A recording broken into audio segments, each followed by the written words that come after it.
Campione, campione, ole, ole, ole. And Barca won the domestic treble. This year was for Barcelona. We were so good in Spain, especially in Europe as well. But as you know, we lost against Inter Milan. But we are not talking about that.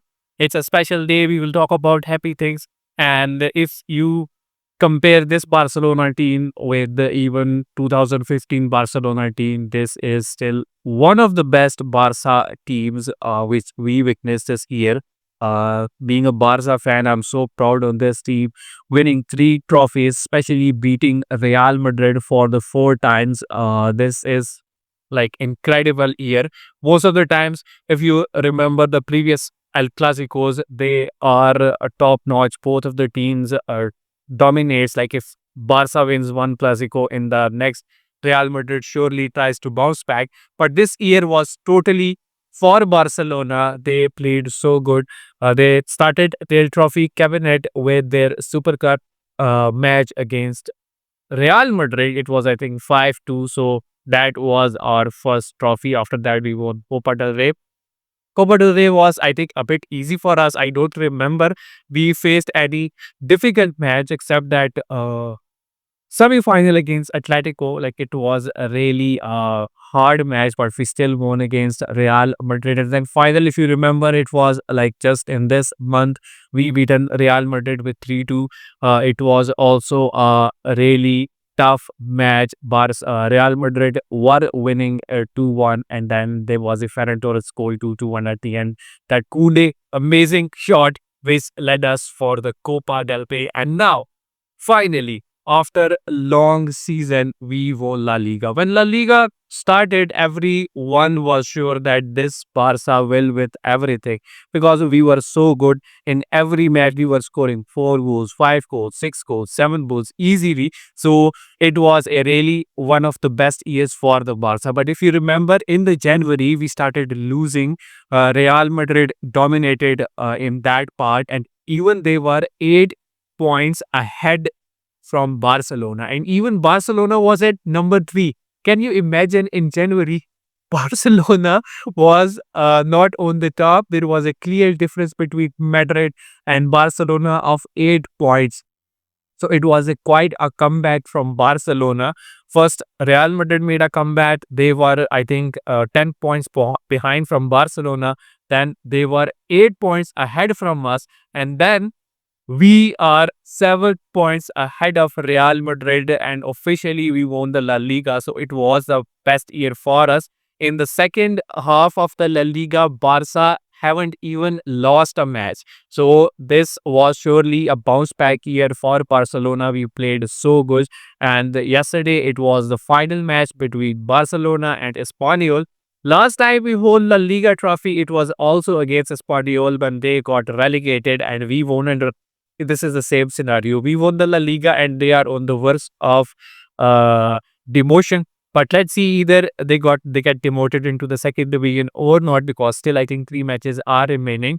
Uh, Real Madrid was still confident that they can make a comeback against us. Who knows? Barca will lose 3 matches. Come on, boys! Like we haven't lost in the 2025. The only match which I lost, I think it's against Inter Milan in the UCL.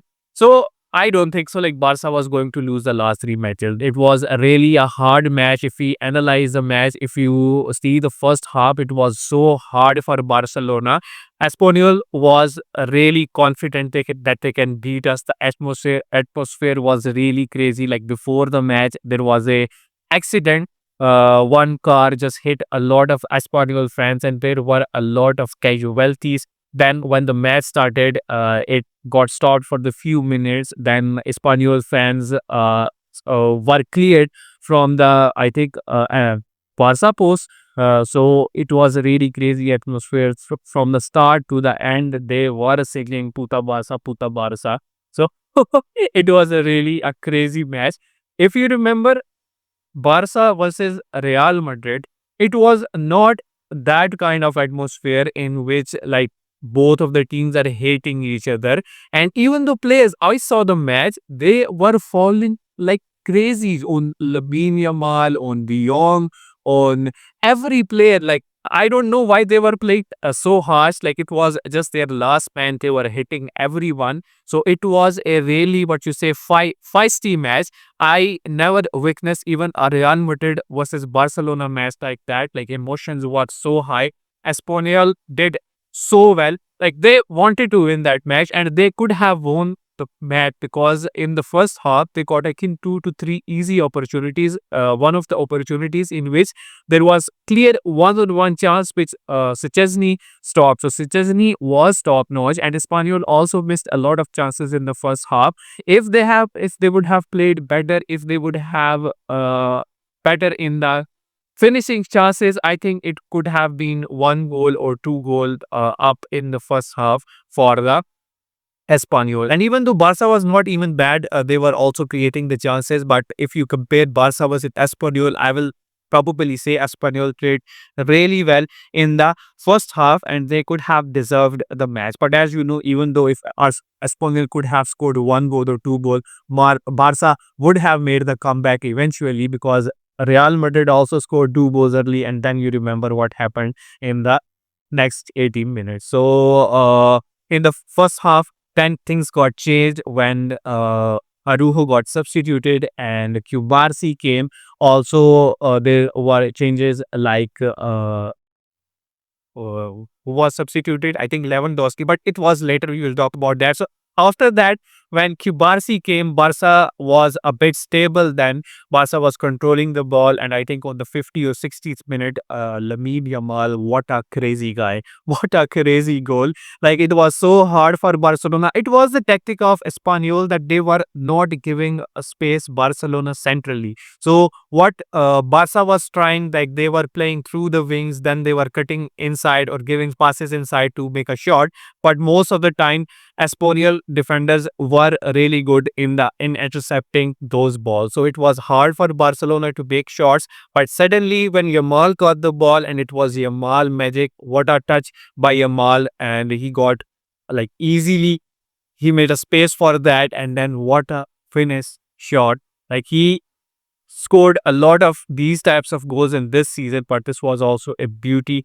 Uh, Even though he tried these kinds of opportunities against Sommer as well, but Sommer was too good. But I think goalkeeper could have saved those as well. But it was like world class performance from Lamine Yamal. What a perfect top bit shot, and that was a 1 goal. Then Barca was confident, and in the second half, Barca was really better than Espanyol. Espanyol lost the plot in the first half. They were better, but in the second, Barca was clearly better. And then there was second substitution when Fermin Lopez came and they benched Lewandowski in this season. I think this season is perfect for Fermin Lopez. In the start, when Dani Olmo was dominating, people were criticizing Fermin Lopez because if you compare Fermin Lopez previous season with this season, he was amazing under Xavi, even though he was amazing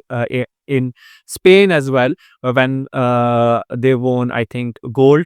Yeah, and now in this season, in the first half, if you see, Dani Olmo was really better than Fermin Lopez. Dani Olmo was getting more chances than him, but when Olmo got injured, Fermin Lopez stepped up, and that guy was amazing, to be honest. Like, now we have perfect cams for the next 2, 3, or even 5 years because they both are really good. Fermin Lopez is really good in the counter attacks. Like, he's physical. He's like he want to score all the time. And if you see Danny Olmo is really good in the tight spaces. And same what Fermin Lopez did, he was substituted on a like striker role, and he was ready for that. When he got the opportunity, it was a really amazing finishing, and he scored the second goal, which made title cleared. And if you remember against Real Madrid, he also scored a world class goal, but it was like ruled out. Like, it was unfair decision, but then he scored a goal against Espanyol today, and I think he redeemed himself. And Barca won the match. Talking about the highlights, Pedri Lamine Yamal, Fermin Lopez, from the defenders Christensen, and the best one, our goalkeeper Szczesny. Finally, Szczesny stepped up. Like, it was so bad performances from him in the past, but this match he was all over it. Like, few months ago, he was resting on the beach, and now he won just 3 trophies. So it was a really good year for him as well. And now for the, I think, next 3 matches, Flick has to make some of the changes. Like, now he should give chances to the youngsters, like Hector Ford or Pablo Torre. Even I think Ter Stegen will also play. Ferran is now hospitalized, so he will not get the chances. So I think Pau Victor will be back in the game. And I don't think so. Like, Lewandowski will go for the Pichichi because it will surely go towards the Kylian Mbappe. So it was a beautiful year for us. We did everything. But if we talk about future, now what is remaining? We just want to win our UCL. Like, it's more than 10 years. We were favored this year, but we we we can't do anything. Like, it was just a 1 goal difference.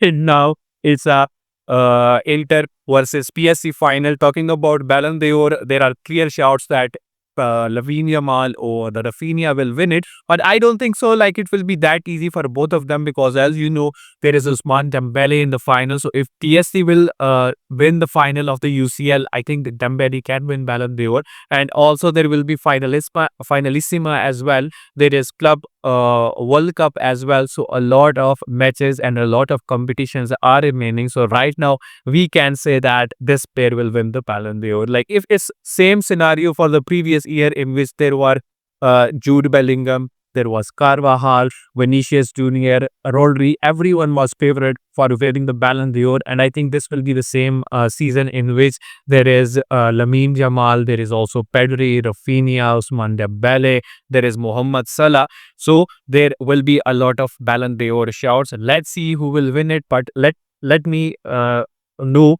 who is your favorite to win the Ballon d'Or. So this was a video. Do like and subscribe to the channel. Allah Hafiz.